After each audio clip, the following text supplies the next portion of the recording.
আসসালামু আলাইকুম।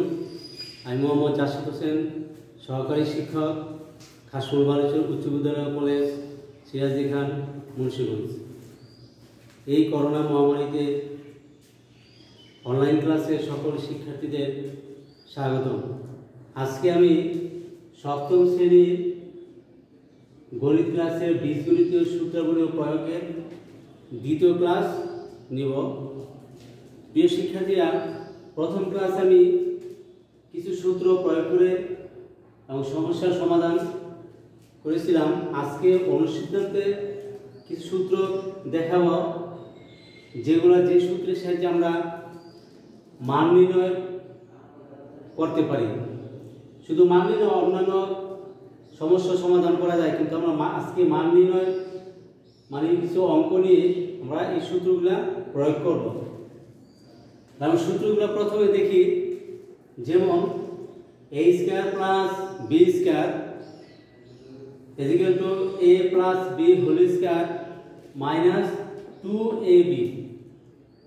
এইটা আবার আরেকটা সূত্র, a square plus b square সমান a minus b whole square plus 2ab। যদি প্লাসের মান দেওয়া থাকে তাহলে আমরা এই সূত্র প্রয়োগ করব, আর যদি a মাইনাস b মাইনাস মান দেওয়া থাকে তাহলে আমরা এটা প্রয়োগ করব। এখন আরেকটা সূত্র দেখি, a plus b whole square সমান a minus b whole square plus 4ab। আরেকটা আছে a minus b whole square সমান a plus b whole square minus 4ab। এখন এই সূত্রগুলো দিয়ে আমরা কিছু সমস্যার সমাধান করব। এখানে আমরা কয়েকটা অঙ্ক লিখেছি, এই অঙ্কগুলা এই সূত্র প্রয়োগ করে আমরা সমাধান করে দেখি।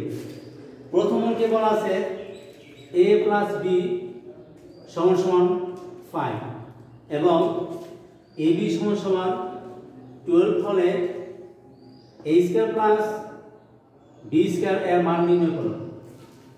একটা জিনিস লক্ষ্য করো, এখানে a প্লাস b সমান সমান 5, a প্লাস b এর মান দেওয়া আছে, তাহলে আমরা কোন সূত্রের প্রয়োগ করব?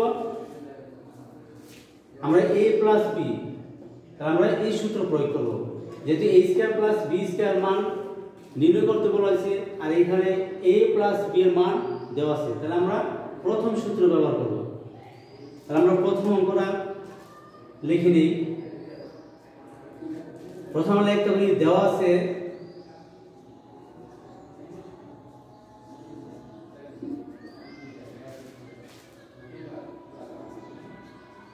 a প্লাস b সমান 5 এবং ab সমান 12।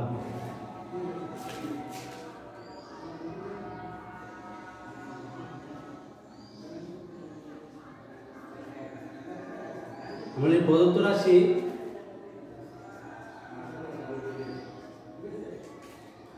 তেলের সূত্র আমরা লিখতে পারি a প্লাস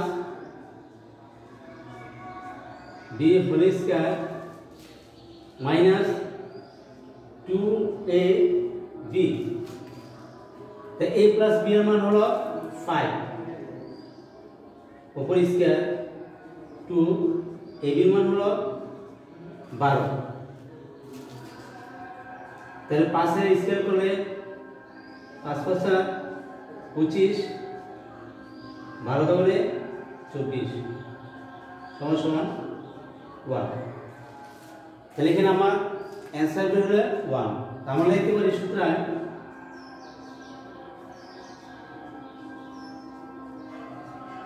নির্ণয় মান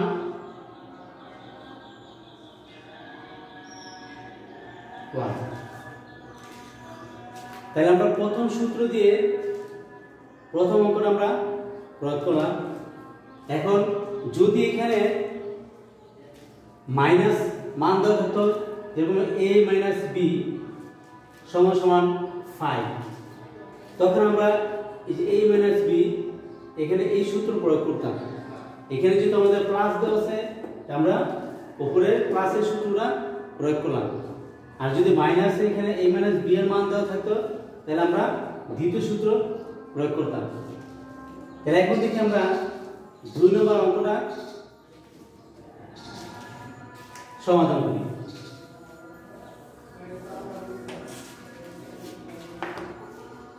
দুই নম্বর অঙ্ক বলছে a মাইনাস b সমান 7 এবং ab সমান 3 হলে a plus b whole square এর মান নির্ণয় করো। এখানে a plus b whole square সূত্র কোনটা?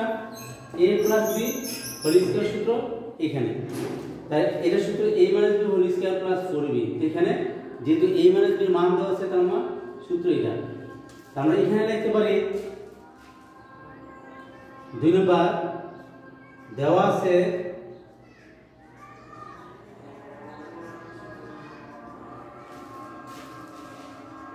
a মাইনাস b 7 এবং ab সমান 3। তাহলে কি প্রদত্ত রাশি দেখি।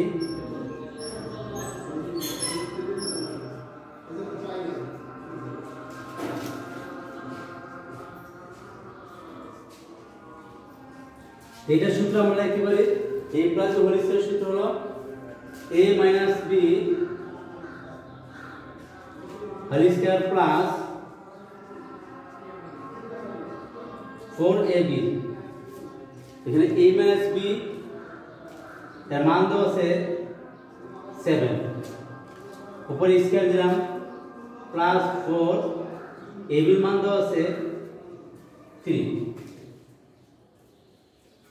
তাহলে সাথে স্কয়ার করা হয়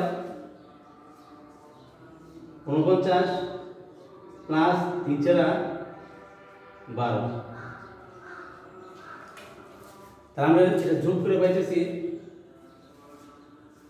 61। তাহলে আমরা লিখতে পারি নির্ণয় মান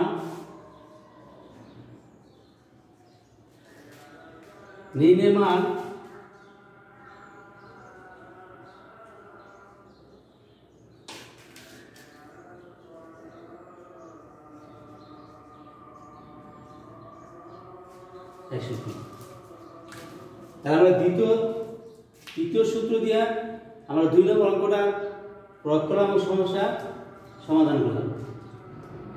এখন এসে আমরা আর যদি এরকম বলা হতো যে a minus b whole square, যদি এটার মান থাকতো তাহলে আমরা এখানে a প্লাস b এর মান দেওয়া থাকতো তখন আমরা কি a মাইনাস b এর সূত্র প্রয়োগ করতাম। এখানে প্লাস অথবা মাইনাস যেটার মান দেওয়া থাকবে আমরা সেই সূত্র দেখে সেই অনুযায়ী আমরা প্রয়োগ করব। এখন আসে আমরা 3 নম্বর অঙ্ক করি, ভগ্নাংশের অঙ্ক।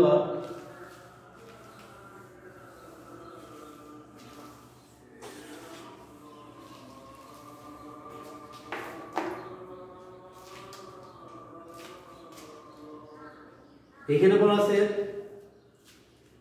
p মাইনাস 1/p সমান 8 হলে প্রমাণ করো যে p square plus 1/p square সমান 66।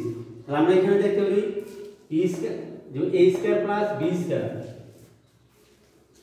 এখানে a square plus b square যেহেতু এখানে মাইনাস মান দেওয়া আছে আমরা এখানে মাইনাস সূত্রটা আমরা প্রয়োগ করতে পারি। তাহলে আমরা প্রথমে লিখতে পারি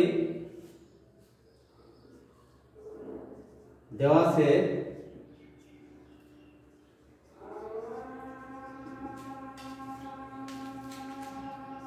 p মাইনাস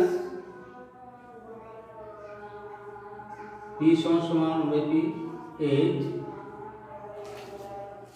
আমরা এখানে যেহেতু প্রমাণ করতে বলছি আমরা বাম পক্ষ লিখি, বাম পক্ষ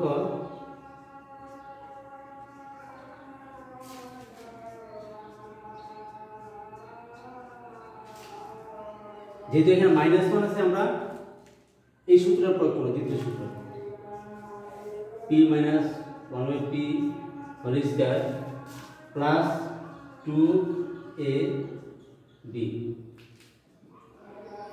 তো এটার মান দেওয়া আছে আমাদের 8 আর p কাটা যায়,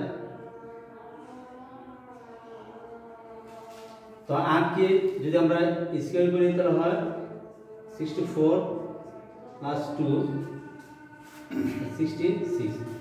তাহলে আমাদের ডান পক্ষ প্রমাণ হলো। আমরা লিখতে পারি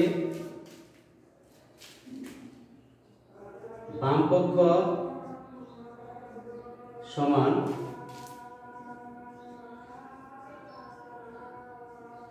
ডান পক্ষ প্রমাণিত।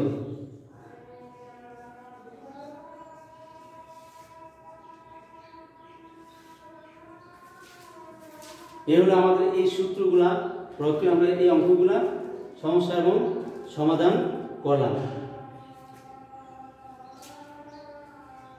প্রিয় শিক্ষার্থীরা, আজকে এই পর্যন্তই। পরবর্তী ক্লাসে আমরা আরো বীজগণিত কিছু সমস্যা নিয়ে আলোচনা করব। সেই পরবর্তী ক্লাসের জন্য তোমরা অপেক্ষা করো এবং এই করোনা মহামারীতে সবাই ঘরে থাকো, সুস্থ থাকো। আল্লাহ হাফেজ।